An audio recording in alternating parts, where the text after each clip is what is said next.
What if I told you that a single pink blanket brought a forgotten dog back to life? And what if that same blanket helped a little girl remember a love she didn't even know she'd lost? This isn't just a story about a pit bull and a child. It's about memory, grief, loyalty, and a reunion so powerful it left the entire rescue center in tears. Stay with us, because in the next few minutes you'll discover how two broken souls, separated by fate, found each other again through something as simple as a blanket.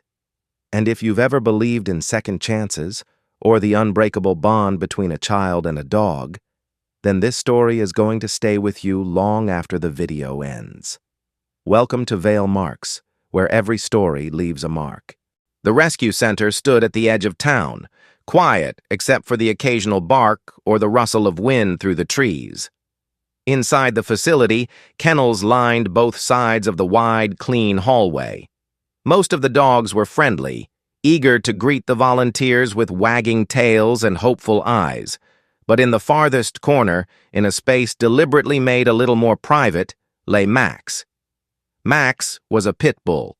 Not the kind that people whispered about with fear in their voice, but the kind whose eyes once scanned for danger, whose ears twitched at every subtle sound, and whose heart had been trained to serve and protect.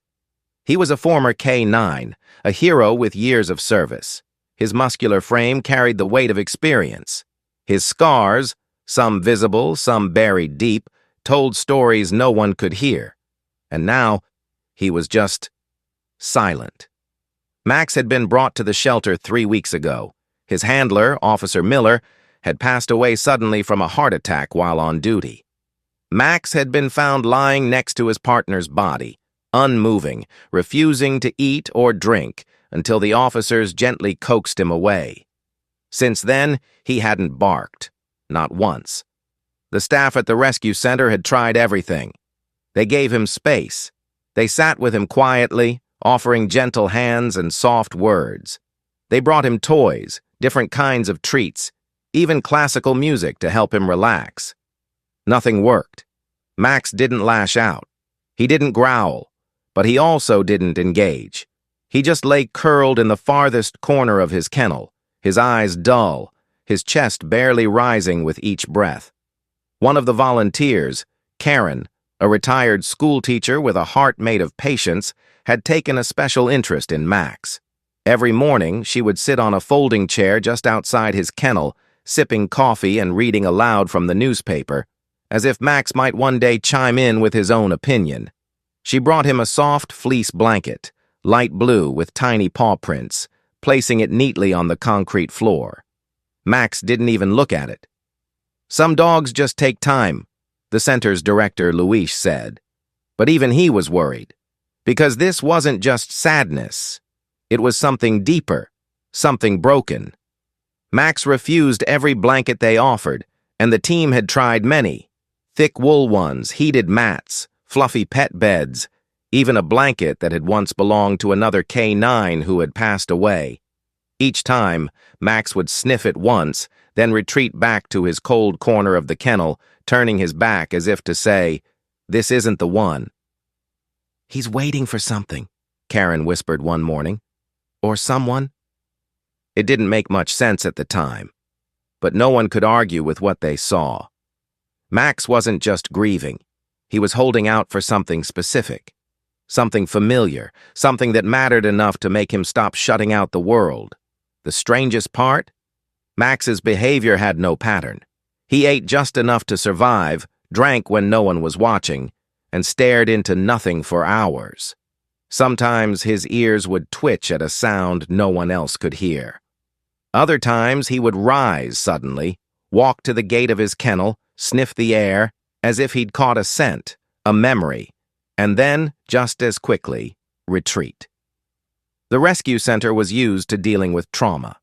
Dogs came in from all kinds of situations: neglect, abuse, abandonment. But Max was different. He hadn't come from cruelty. He'd come from a life of loyalty, from a bond forged in daily routines and unspoken understanding. His loss was not of shelter, but of soul. One evening, the sky painted soft streaks of pink and gold through the high windows of the facility. Karen lingered a little longer. She had brought yet another blanket, a hand-knitted one this time, made by her granddaughter. It was cream-colored and smelled faintly of lavender. As she slid it through the bars, Max stood up for the first time all day. Hope flickered in Karen's chest, but he only sniffed it, turned, and lay back down. "What are you looking for, sweet boy?" she asked softly, more to herself than to him. The other dogs had begun to settle for the night, some already curled into their blankets, others stretching lazily. But Max remained still, pressed against the far wall, his eyes open but distant. There was a story there. Anyone could see that. A missing piece. A chapter no one could read yet. That night, Luis stayed late, reviewing Max's file again. He flipped through the few pages, intake forms, Officer Miller's K-9 records, vet notes, and tucked between two sheets, a photo fell out. It was old, a little worn, but it showed Max, years younger, ears perked up, and beside him a little girl, maybe 5 or 6, hugging him tightly. In her hand was a blanket, a pink one.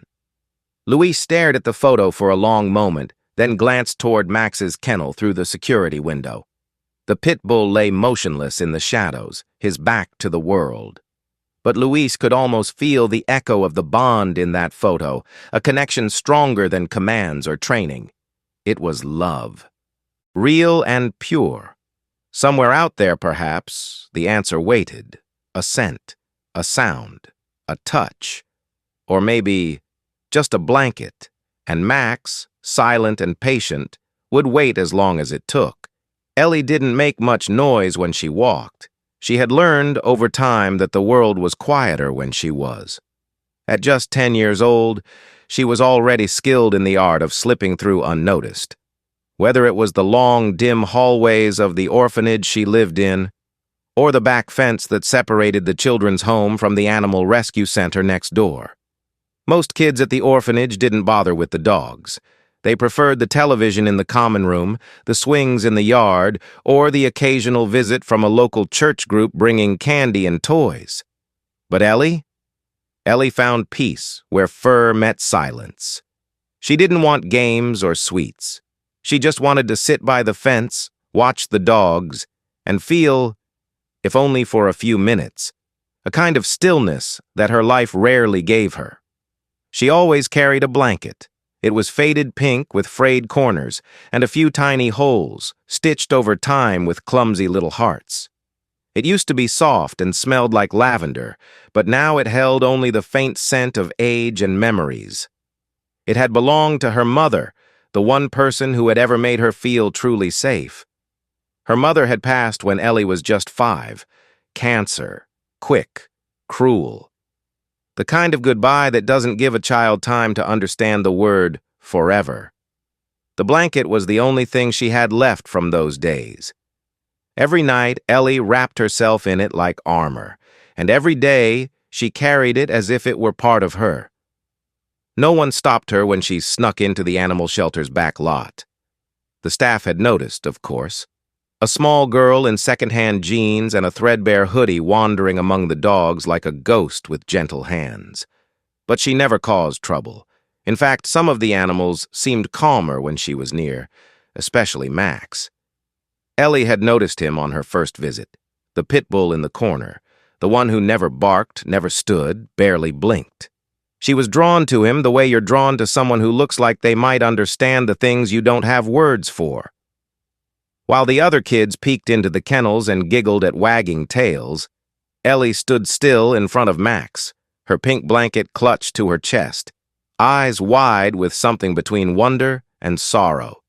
She came back the next day, and the next. She didn't try to pet him, didn't push or beg for attention.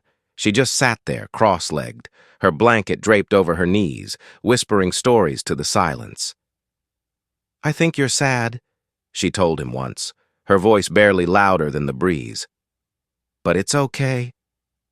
I am too." Max didn't move, but he didn't look away either. A week passed, then 2. Ellie began coming by in the early mornings before breakfast, and again in the quiet hour before dinner. She never told the staff at the orphanage. She knew they'd say it wasn't allowed, but something about Max made the sneaking feel worth it. She wasn't doing anything wrong, just sitting, just being. And Max? Well, he wasn't doing much either, but there was something different in the air when she was near. His ears twitched more, his eyes blinked slower. He shifted a paw once, just once, when she laughed at her own joke about a dog learning to play chess. For Ellie, that was enough. Then came the day the wind changed.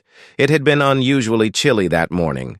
The air smelled like winter, even though it was still technically fall. Ellie's fingers were numb by the time she made it to Max's kennel.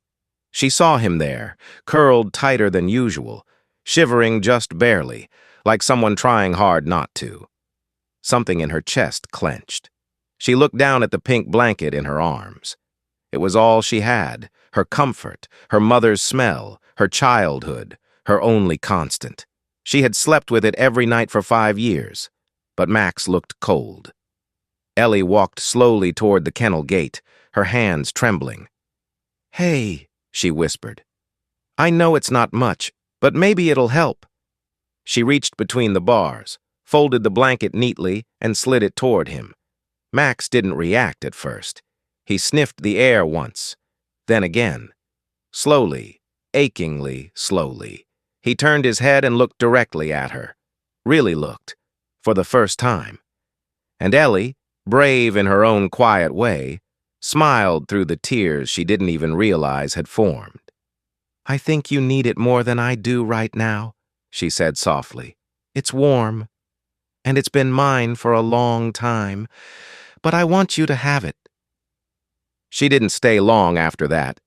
Something in her told her to leave him be, to let him decide.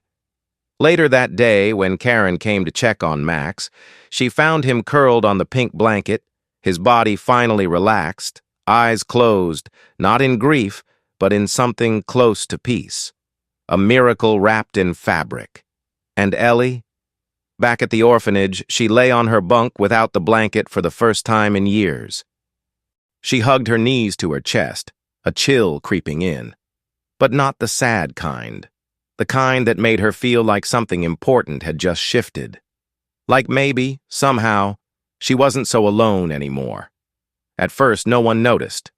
The rescue center had its usual hum that afternoon, low barks echoing down the halls, the shuffle of paws on linoleum, volunteers chatting as they prepared dinner trays for the animals. Max's corner remained still, as it always did. Quiet, unbothered, forgotten by movement, but never by worry. But something was different. Karen was the first to sense it. She had passed by his kennel like she always did, not expecting much. Maybe a slight shift in posture, maybe the same flat gaze she'd grown used to. What she saw instead made her stop in her tracks, one hand frozen mid-air with a bowl of food. Max wasn't lying stiff against the wall like before. He wasn't turned away from the world. He was curled up, softly, gently, right in the center of the kennel, his big frame resting squarely on the faded pink blanket. His nose was pressed into it, as if savoring a scent only he could recognize. One paw twitched slightly. His breathing was slow, rhythmic. His ears, always so alert even in grief, were relaxed against his head. He looked peaceful. Karen felt the sudden sting of tears behind her eyes.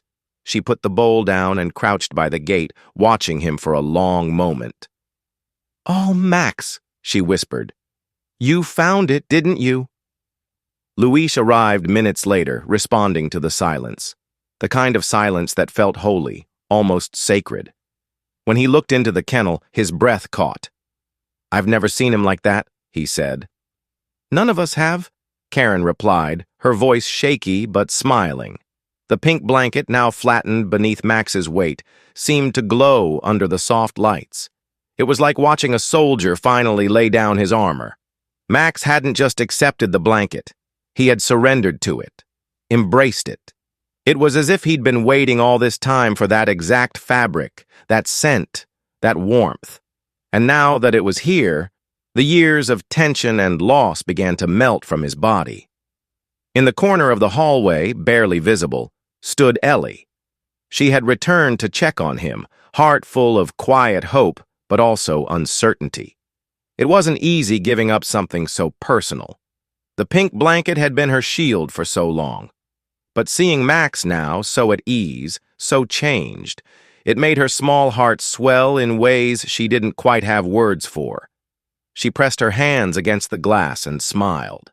That smile wasn't loud or dramatic. It was subtle, almost hidden, but it held the kind of joy only a child who's learned to love through loss could feel. No one had told Max to trust her. No one had trained him to recognize Ellie as safe, but there it was, proof, clear as day. He had chosen her kindness, her quiet presence, her gift, and in return he'd given her something just as precious, trust. A bond had formed, wordless but powerful. A thread now stretched between a once broken dog and a once lonely girl. It wasn't something anyone could teach or force. It had simply happened. Over the next hour, staff members took turns tiptoeing to Max's kennel, each responding to the unexpected news. He didn't stir, didn't flinch. For the first time since arriving, he slept, and not just sleep as in exhaustion. He slept as if he belonged. One of the volunteers, a young man named Daniel, crouched beside Karen and whispered, "Is it crazy to think that blanket healed something in him?" Karen shook her head. "Not at all. I think it reminded him of someone, or someplace, or maybe just what it feels like to be safe again." From that day forward, Max was never quite the same. He didn't transform overnight into a tail-wagging, tongue-hanging happy pup, but he shifted. He started to sit up when someone approached. He began eating closer to where the staff placed his bowls, no longer hiding behind his own walls. And always, he laid on that pink blanket. It became his sanctuary, his anchor. And though it looked far too small for his size, Max seemed to fold himself perfectly into it, like a memory trying to fit back into the shape of a heart. Ellie came every day after school. Sometimes she brought a book and read to him softly through the bars. Other times she simply sat in silence, tracing shapes on the concrete with her finger while Max dozed nearby. He would lift his head when he heard her voice, not quickly, not dramatically, but with gentle recognition. He knew her now. She had given him something no one else could, not food, not toys, not training. She had given him comfort, and he had returned it by finally allowing himself to rest. That day, when Max first curled on the pink blanket, it was more than a nap. It was a beginning, the beginning of healing, of trust, of something that neither grief nor time had been able to offer. And for those who watched it happen, for Karen, Luis, and especially Ellie, it was nothing short of a quiet miracle. That night, after the quiet miracle of the pink blanket, Max slept deeper than he had in months, perhaps even years. He didn't just rest, he dreamed. And in the silence of that dream, memory returned. Not as sharp, painful flashes, but as warm, flickering lights that began to illuminate the corners of his heart, long covered in shadow. It began with a scent, lavender and something sweeter. Then came the sound of giggles, light, pure, and full of a kind of joy he had almost forgotten. In his dream, Max was not alone in a shelter. He was back in a sunlit backyard, the grass still damp with morning dew. And there, just a few feet away, was a little girl in overalls, her hair in two messy braids, her cheeks dusted with freckles. Lily. The name floated back to him like a feather on the breeze. He hadn't heard it in so long, yet somehow it returned effortlessly. Lily, the daughter of Officer Miller, Max's partner, handler, and the only family he had ever known. Lily had always been there in the background of his service life, small and curious, often sneaking snacks into his bowl when no one was looking. But Max hadn't merely tolerated her the way some dogs do with children. He had loved her. From the very beginning, he had treated her as his own.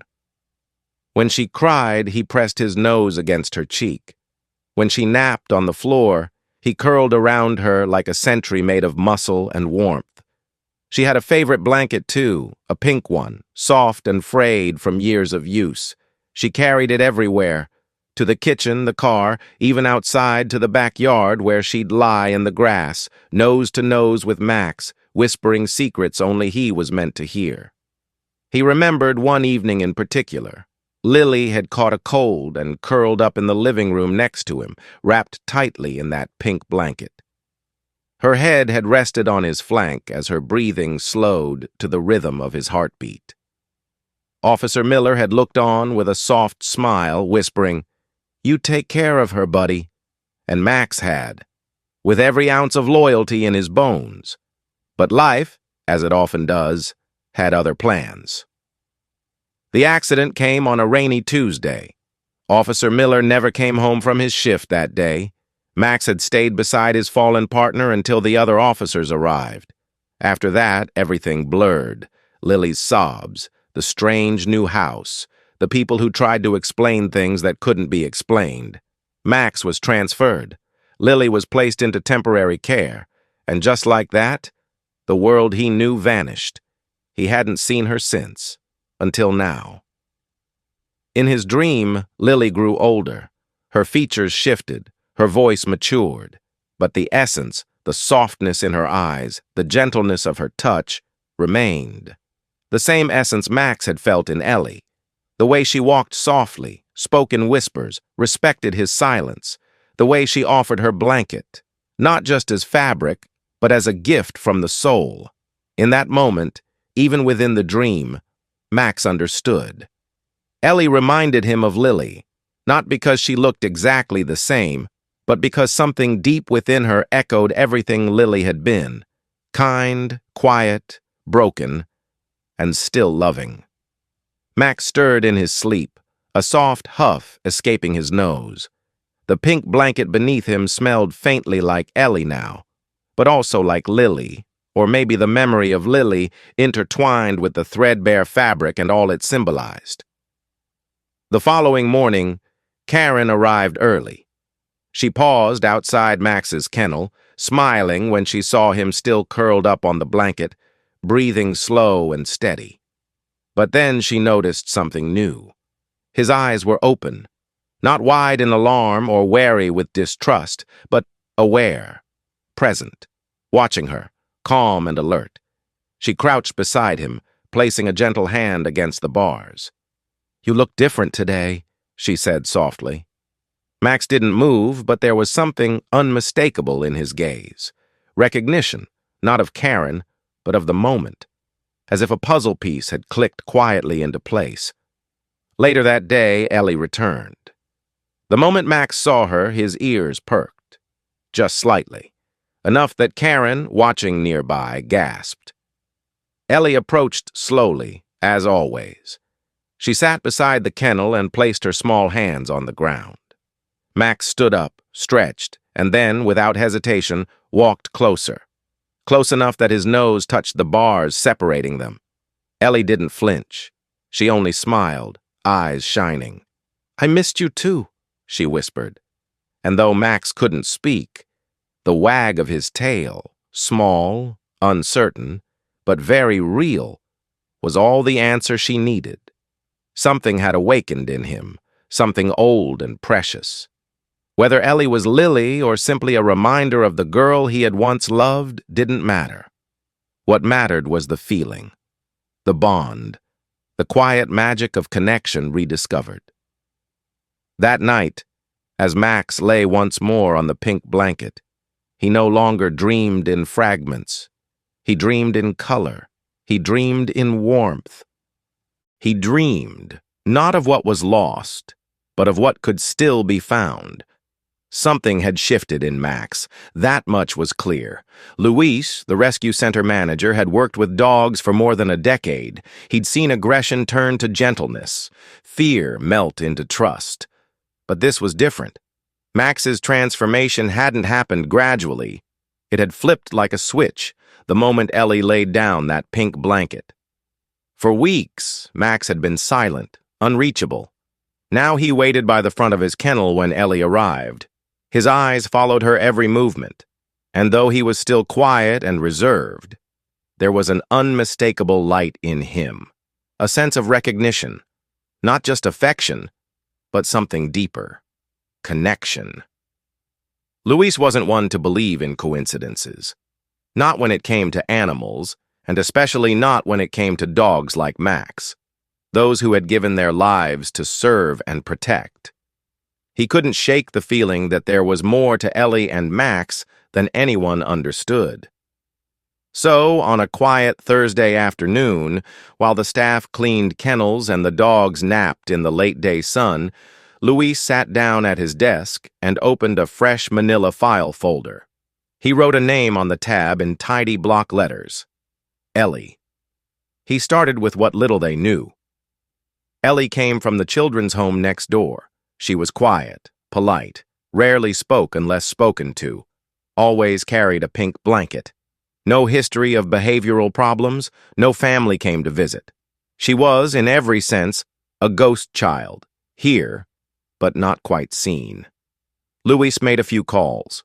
The orphanage director, Ms. Cranston, answered on the second ring. She was kind but firm, protective of the children in her care.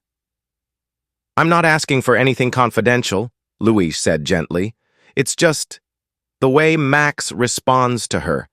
It's like he knows her, really knows her, and well, she's different with him too. I thought maybe there was some connection to his past handler." There was a pause. Then the voice on the other end softened. "Well, her full name is Elizabeth Grace Miller," Ms. Cranston said. "She came to us 5 years ago, parents deceased, placed through emergency family services, but honestly, it was all rushed. She was very young and the paperwork was a mess." "Why?" Luis felt his heart skip. Miller, Max's handler, Officer Daniel Miller. Luis swallowed hard. "You said placed. Was she adopted?" "No, actually. She was supposed to be taken in by extended family, but something got scrambled in the process. I think a relative had filed for guardianship, but never followed through. She ended up staying here." Luis's hand tightened around his pen. "Does anyone know what happened to the rest of her family?" "Only that her father, Daniel, was a police officer who died in the line of duty. We were told she had no close relatives able to take her at the time. That's all I know." But it wasn't all. Not anymore. Luis hung up and immediately pulled Max's intake record from the filing cabinet. There it was. Handler, Officer Daniel Miller. Deceased. Survived by daughter, Lily Grace Miller. Lily Grace, Ellie Grace. The names echoed in his mind. The pink blanket. The way Max had changed. The gentle way Ellie approached him, as if she had known him her whole life. Luis's breath caught in his throat. Could it be? He scanned through the original case file and found a grainy, scanned photo attached to the last page. A man in uniform, smiling, with a little girl perched on his shoulders. She was maybe 4. Freckles, braids, a pink blanket wrapped around her shoulders like a cape. He printed the photo and stared at it. The little girl in the image was Ellie. There was no doubt in his mind now. She might have grown taller, her baby cheeks fading into something sharper with age, but her eyes were the same. And Max, he wasn't just reacting to kindness, he was remembering. Luis sat back in his chair, overwhelmed by the weight of what this meant. Max hadn't just protected Officer Miller. He had protected his daughter, too. Likely from her earliest days when she was barely old enough to walk. He must have slept beside her crib, watched her crawl across the carpet, stood guard when strangers came to the door. And then, one day, everything had fallen apart. Officer Miller's death, the frantic transfer of a grieving child, the bureaucratic failures. And Max? Moved to a holding kennel and eventually forgotten, until he found his way here, until Ellie found him. Luis didn't know what the next steps would be. Reuniting family was never as simple as it seemed. But this was more than paperwork. It was a story written in fur and heartbeats, a bond that had never really broken, only gone quiet for a while. That evening, he approached Ellie gently as she sat by Max's kennel. She looked up at him, curious. "Hey, kiddo," Luis said softly, crouching beside her. "Can I show you something?" He handed her the photo. She stared at it, her fingers tracing the man's face first, then her own, perched high on his shoulders. She didn't cry. She only nodded slowly, as if something inside her had just clicked into place. "That's my daddy," she said. Luis smiled. "And that's Max. He remembers you, Ellie. He never stopped." Max stirred inside the kennel, rising to press his nose gently against the bars, just beside her cheek. And in that moment, there were no more questions, no more missing pieces, just a dog, a girl, and a history neither of them had truly forgotten. The late afternoon sun cast golden slants across the shelter floor, illuminating floating dust particles like flecks of magic in the air. The dogs had settled into their evening routines, some curled in corners, others watching with lazy curiosity as volunteers made their rounds. The day had been quiet, peaceful even, but there was a buzz of something unspoken in the air, a gentle hum of anticipation like the final note of a lullaby waiting to land. Ellie arrived just after 4 p.m., her small hands gripping tightly to the freshly laundered pink blanket. It was the same one she had given Max weeks earlier, now cleaned and folded with extra care. Karen had helped her wash it, making sure not to damage its delicate threads. The soft smell of lavender lingered faintly in its fibers, mingling with something older, something deeply personal. Ellie held it like a bridge between worlds.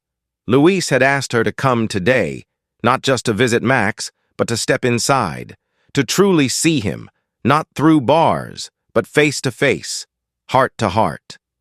She had agreed, though her heart raced now as she stood at the gate to his kennel, the blanket clutched to her chest like armor. Her feet were planted, but her emotions swirled like a storm inside her chest.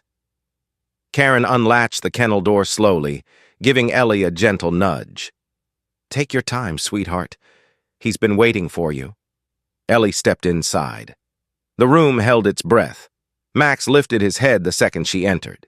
He had been lying on the floor, as usual, but something in his posture was different, expectant. His ears perked, his eyes focused. For the briefest moment, he didn't move.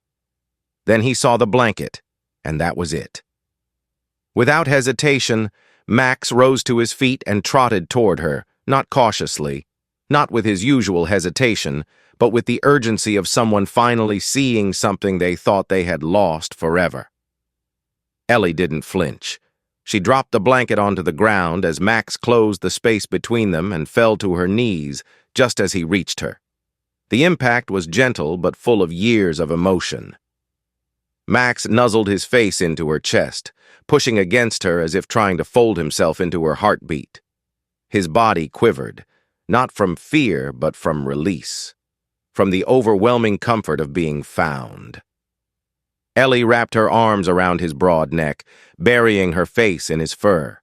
Tears streamed silently down her cheeks. "I knew it," she whispered, voice trembling. "I knew it was you." Max let out a low, throaty sigh, the kind dogs make when they've finally come home. He leaned into her fully now, almost sitting in her lap, tail gently thumping against the floor in a steady rhythm. From outside the kennel, Karen's hand flew to her mouth. Luis, standing beside her, blinked several times and looked away, pretending not to wipe the moisture from his eyes. Neither of them spoke, because nothing needed to be said. Inside that simple concrete enclosure, the world had fallen away. There was no more shelter, no more tragedy, no more years of separation. Just a girl and a dog, soul-bound by love and memory, finally reunited after so long apart. "I used to dream about you," Ellie said softly, still cradling his head. "But I never remembered your name.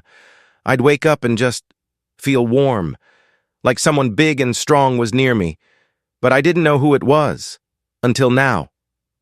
Max's eyes fluttered closed, his breathing syncing with hers.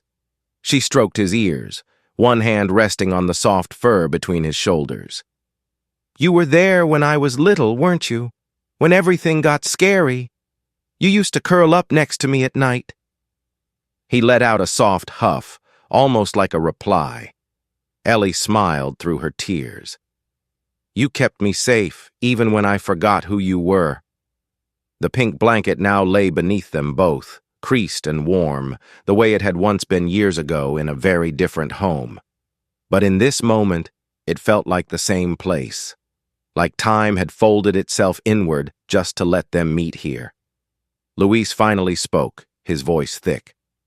"I don't think I've ever seen anything like this in my life." Karen nodded silently, one hand resting on her heart. "It's like they never lost each other, like some part of them always remembered." The staff let them stay in the kennel longer than usual that evening. No one had the heart to break the spell. Volunteers walked quietly by, exchanging glances but keeping their voices low, as though they were witnessing something sacred. When it was time to go, Ellie stood up slowly.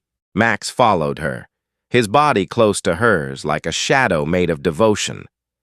She turned to him before stepping outside and cupped his face in both hands. "I don't want to be apart again," she said with the fierce honesty only a child can carry. "Ever." Luis cleared his throat and approached them gently. "You won't have to be," he said with a soft smile. "We're working on the paperwork now. There's a family who wants to adopt you, and they're happy to take Max, too. A real home. For both of you." Ellie looked up at him, stunned, then turned to Max, who wagged his tail as if he understood every word. "Really?" she breathed. Luis nodded. "Really?" And just like that, the girl with no home and the dog with no voice became a story that people would tell for years.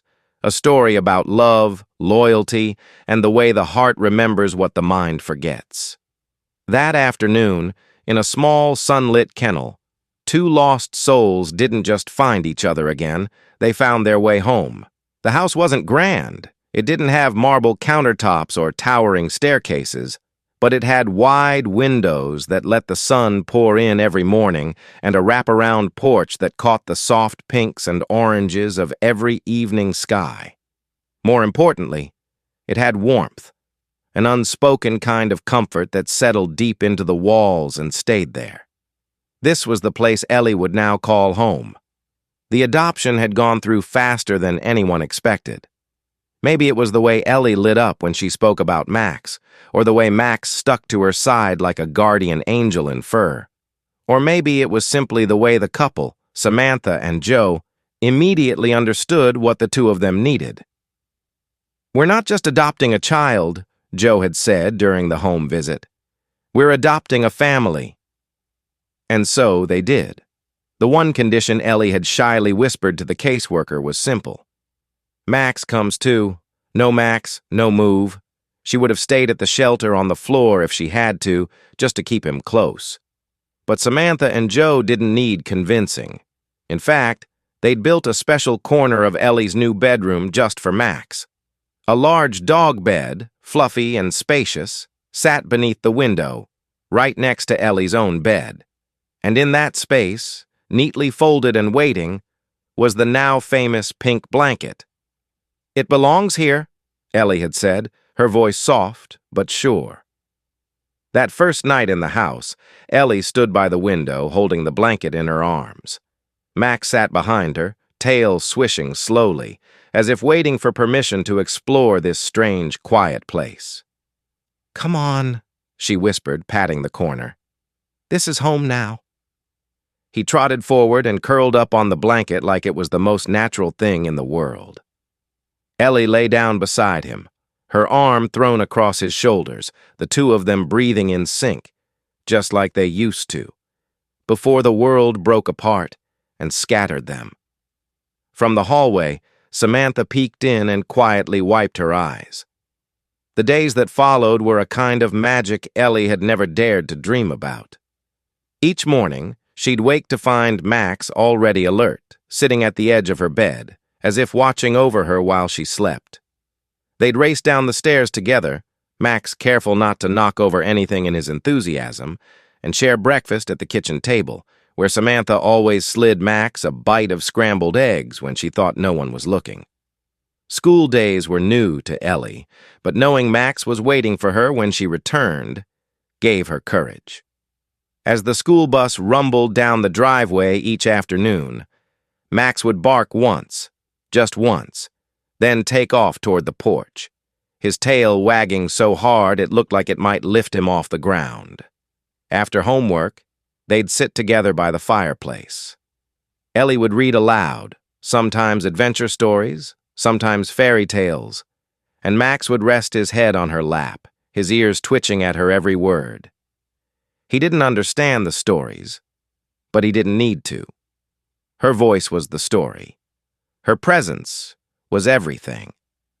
In the backyard, Max was no longer the silent, still shadow of himself. He chased butterflies. He rolled in the grass. He barked, not out of fear or frustration, but from joy, pure, undeniable joy. Samantha and Joe often watched from the porch, mugs in hand, hearts full. "He's a different dog," Joe said one evening. "No," Samantha replied with a smile. "He's just home again." One rainy afternoon, Ellie and Max curled up together on the pink blanket, now permanently stationed in the corner of her room. Thunder rolled outside, distant but low, and the rain tapped against the windows like a lullaby. Ellie stroked Max's fur slowly. "Do you remember when I gave you this?" she whispered. He lifted his head slightly, his deep brown eyes locking onto hers. "I didn't know who you were back then," she continued. I just knew I loved you. Isn't that funny?" Max huffed gently, then laid his head back down with a sigh. They didn't need words. They never had. Evenings in the new home settled into a kind of rhythm.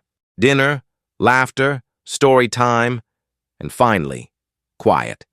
Ellie would climb into bed, Max would curl up beside her, and together they would drift off under the soft glow of a nightlight shaped like a moon.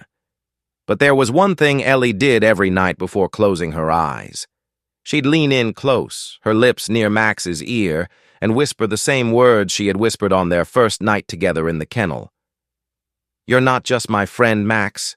You're my family." And Max, no longer the silent, grieving soldier, would wag his tail once, let out a deep, contented sigh, and close his eyes. Because she was his family, too. The world hadn't given them an easy beginning. They had known loss, fear, separation. But in the end, they had found each other again, against all odds, across years and walls and the noise of life. In a little house filled with light, where the floor creaked and the windows breathed in the morning sun, a girl and her dog built something new. Not just a home, a forever. Sometimes the most powerful stories don't come with a dramatic twist, but with a silent nuzzle, a warm blanket, and a quiet child whispering, "You're my family." Max and Ellie remind us that healing doesn't always roar. It often comes wrapped in softness, in presence, in love that doesn't need words. If this story touched something deep in you, we invite you to share your heart in the comments below. Tell us your own story. Tell us about a dog, a memory, a blanket. Let's keep these emotions alive, together. And if you haven't already, please subscribe to Vale Marks. Your one click is more than a number. It's a signal that these stories matter, that kindness, connection, and loyalty still mean something. Our goal is to reach 1,000 subscribers, not for fame, but to keep creating stories that move, inspire, and connect us. As someone once said, the bond with a true dog is as lasting as the ties of this earth can ever be. Thank you for watching, for feeling, for being part of this. Until the next story, stay kind, stay close, and never forget, sometimes home is not a place, it's a heartbeat beside yours.